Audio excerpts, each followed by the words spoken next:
الحمدللہ رب العالمین والصلاة والسلام علی سید المرسلین اما بعد فاعوذ باللہ من الشیطان الرجیم بسم اللہ الرحمن الرحیم۔ توقیر ٹیچر یوٹیوب چینل پر آپ سب کا خوش آمدید کہتے ہیں۔ آنے والا چاند محرم الحرام کا ہوگا۔ ابھی ذوالحج 1444 چل رہا ہے اور 1445 کہ محرم الحرام کا جو چاند ہے یہ 29 ذوالحج کو نظر آئے گا یا نہیں نظر آئے گا، یا کتنے فیصد امکانات ہیں۔ تو آئیے اس حوالے سے رپورٹ ہم سنتے ہیں۔ سب سے پہلے مسئلہ سماعت فرما لیجئے کہ جو بھی ہے یہ علم فلکیات کی کیلکولیشنیں ہیں، حقیقی حکم یہ رویت پر لگے گا۔ اب ویسے تو ہر مقام کے حساب سے کیلکولیشن مختلف ہوگی، لیکن اس میں زیادہ فرق نہیں ہوتا، معمولی سا فرق ہوتا ہے۔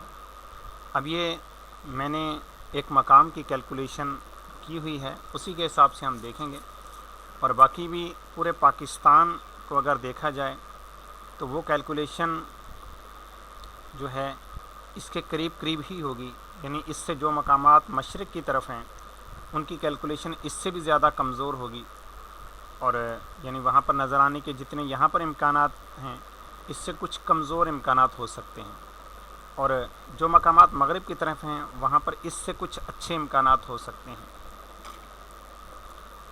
18 جولائی 2023 بمطابق 29 ذوالحج 1444 کو ہم چاند دیکھنے کی کوشش کریں گے، اور مقام ہے خانپور، ضلع رحیم یار خان، جس کا عرض بلد ہے 28 درجے 39 دقیقے اور طول بلد ہے 70 درجے 40 دقیقے۔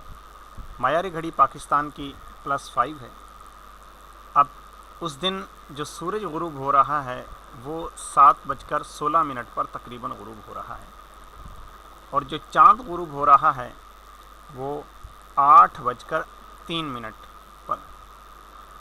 اب معزز سامعین، سب سے پہلے وہ شرائط ہم سن لیتے ہیں کہ جن کی بیس پر چاند کو ہم دیکھتے ہیں کہ کم از کم چاند کی کیا پوزیشن ہونی چاہیے کہ جس پر ہم کہہ سکیں کہ چاند نظر آنا ممکن ہے یا نہیں۔ تو جہاں تک بات کرتے ہیں ارتفاع قمر، یعنی چاند افق سے کتنا اونچا ہوگا، تو چاند یعنی ہونا چاہیے تو کم از کم چاند کے جو اونچائی ہے افق سے وہ 8 درجے ہونی چاہیے۔ اور جہاں تک بات کرتے ہیں اس سے اگلی شرط وہ ہے فصل نیرین، وہ یعنی الانگیشن، کم از کم 10 درجے ہونی چاہیے، یعنی چاند اور سورج کا آپس کا فاصلہ، چاند سورج سے کتنے درجے دور ہے۔ پہلا تھا سورج افق سے کتنا چاند اوپر ہے، یہاں پر ہے چاند سورج سے کتنا دور ہے۔ اور اگر تو چاند اور سورج ایک ہی جگہ پر غروب ہو رہے ہوں، جہاں پر سورج غروب ہو رہا ہے وہیں پر چاند، تو جتنا ارتفاع ہوگا سورج کے غروب کے وقت اتنا ہی ان کا فصل نیرین بھی ہوگا۔ لیکن اکثر ایسا ہوتا ہے کہ ایک ہی مقام پر نہیں ہوتے بلکہ معمولی سا فرق پر ہوتے ہیں، تو لہٰذا معمولی سا فرق پر ہونے کی وجہ سے فصل نیرین یہ زیادہ ہونا چاہیے، اور یہ کم از کم 10 درجے ہونا چاہیے۔ اس کے بعد اگلی چیز آتی ہے فصل غروبین، لیگ ٹائم، یہ کم از کم 40 منٹ ہونا چاہیے، یعنی سورج کے غروب ہونے کے کم از کم 40 منٹ بعد چاند غروب ہونا چاہیے۔ اس کے بعد آگے آتے ہیں چاند کی عمر، ایج آف مون، یہ کم از کم 19 گھنٹے ہونی چاہیے۔ اب یہ کم از کم مقدار ہے کہ اگر یہ شرائط اس طور پر پائی جا رہی ہوں تو چاند نظر آنے کے امکانات شروع ہو جاتے ہیں۔ ایسا نہیں کہ ان کے اوپر واضح امکانات ہیں، بلکہ یہاں پر چاند نظر آنے کے چانسز یہ شروع ہو جاتے ہیں کہ چاند نظر آ سکتا ہے۔ اب اگر یہ شرائط مزید زیادہ پائی جائیں تو اس کے نظر آنے کے چاند کے امکانات اور بڑھ جاتے ہیں، اور اگر شرائط نہ پائی جائیں، اس سے بھی کمی کی طرف جائیں، تو پھر اس کے امکانات کمزور ہوتے ہوتے معدوم ہو جاتے ہیں۔ اب ہم دیکھتے ہیں کہ 18 جولائی کی شام کو سورج کے غروب کے وقت ان چاروں شرائط میں سے کون سی شرط پائی جا رہی ہے اور یہ کس کنڈیشن میں ہے۔ سب سے پہلے ہم ارتفاع قمر کی بات کرتے ہیں، تو ارتفاع قمر ہونا چاہیے 8 درجے، اور اس دن سورج کے غروب کے وقت ہو رہا ہے 8 درجے اور 22 دقیقے. درجے کے جب 60 حصے کیے جائیں تو ہر حصہ ایک دقیقہ کہلاتا ہے. تو 8 درجے اور 22 دقیقے چاند اونچا ہوگا، یعنی 8 درجے سے بھی کچھ زیادہ، معمولی سا زیادہ. آگے پھر آتا ہے فصل نجرین یعنی الونگیشن. یہ 10 درجے ہونی چاہیے اور یہ جو ہے یہ بن رہی ہوگی 10 درجے اور 20 دقیقے. اگلی چیز آتی ہے فصل غروبین یعنی لیگ ٹائم. اب لیگ ٹائم کم از کم 40 منٹ ہونا چاہیے.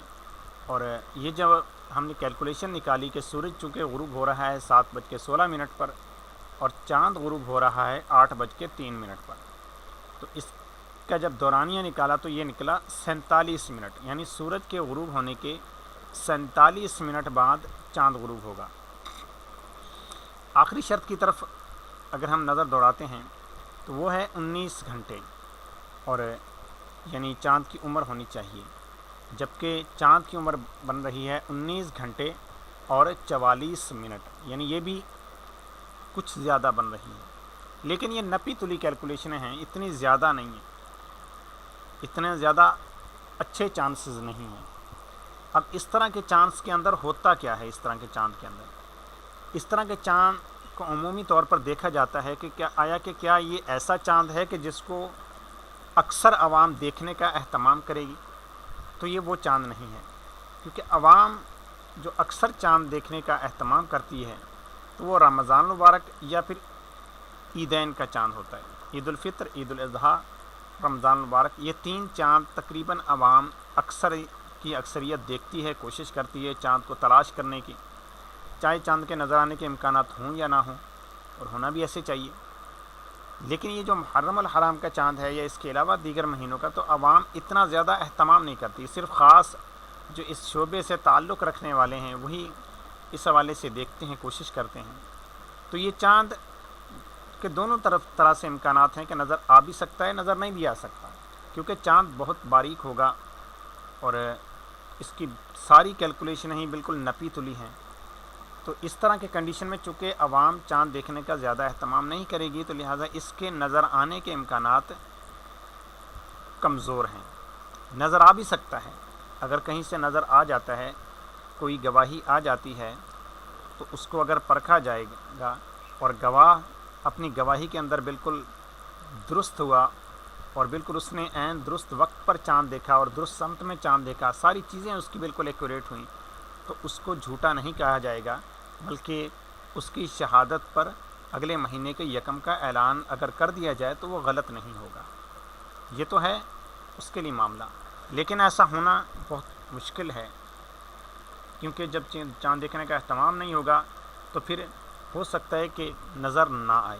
لہذا زیادہ امکانات اسی چیز کے ہیں کہ اس دن چاند نظر نہیں آئے گا، بلکہ 19 جولائی کو جو ہے وہ 30 ذو الحج ہوگی اور 20 جولائی کو 1 محرم الحرام 1445 سنہ ہجری ہوگی اور 29 جولائی کو جو ہے وہ 10 محرم الحرام ہوگی. اور 29 کو دن ہو رہا ہے ہفتہ، یعنی 29 جولائی بروز ہفتہ جو ہے وہ 10 محرم الحرام ہوگی. اب آخر میں پھر ایک دفعہ بیان کرتا چلوں کہ یہ علم فلکیات کی کیلکولیشنیں ہیں. حقیقی حکم یہ چاند کی رؤیت پر لگے گا. آپ بھی چاند دیکھنے کا اہتمام کیجئے گا. چاند دیکھنے کے حوالے سے چند ایک گزارشات کر دوں کہ اس مرتبہ جو اب آپ چاند دیکھنے لگیں گے تو چاند کو سب سے پہلے تلاش کرنا ہوتا ہے کہ چاند کو تلاش کہاں پر کیا جائے. اب جہاں پر سورج غروب ہوا ہوگا آپ افق کی طرف نظر کریں گے، آپ کو ایک جگہ سے کچھ زیادہ روشنی نظر آئے گی، یعنی محسوس ہوگا یہاں پر سورج ہے، محسوس ہو جاتا ہے. تو جہاں پر زیادہ روشنی آ رہی ہو وہاں پر اس کا مطلب کہ اس کے نیچے سورج ہے. اس سے ہلکا سا بائیں طرف مڑنا ہے، زیادہ نہیں مڑنا، ہلکا سا بائیں طرف. 3-4 درجے بنتے ہیں، لیکن 3-4 درجے بھی جس کو ہم بالعموم ہم سمجھ لیتے ہیں وہ بھی نہیں ہے، بالکل معمولی سا، یا یوں سمجھیے کہ اسی کے تھوڑا سا اوپر آپ دیکھ لیں. اور اب آپ کو آسمان پر ایک ستارہ جو ہے مغرب کی طرف بالکل چمکدار آپ کو چمکتا ہوا نظر آئے گا. یہ سیارہ زہرہ ہے. اور سیارہ زہرہ کی جو ہے آپ نیچے دیکھیں گے اور اس سے تھوڑا سا دائیں طرف یعنی رائٹ سائڈ پر سورج کے بائیں طرف، اس سیارے کے دائیں طرف سیدھی جانب، اور اس سیارے کے نیچے ہوگا چاند، سورج سے ظاہر ہے کہ اوپر ہوگا. تو اس طرح سے آپ یہ اس کی ایک طرح سے لوکیشن ہے، آپ اس کی پہچان کریں، اس کو تلاش کرنے کی کوشش کریں. اگرچہ یہ مہینہ ان مہینوں میں سے نہیں ہے کہ جس کا چاند دیکھنا واجب ہو، کیونکہ واجب علی الکفایہ جو ہے وہ 5 چاند ہیں شعبان المعظم سے لے کر ذوالحج تک. شعبان، رمضان، شوال المکرم اور آگے پھر ذوالقعدہ، ذوالحج.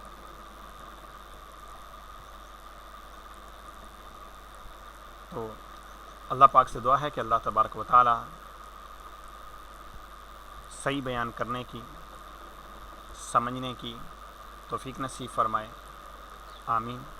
السلام علیکم ورحمۃ اللہ وبرکاتہ.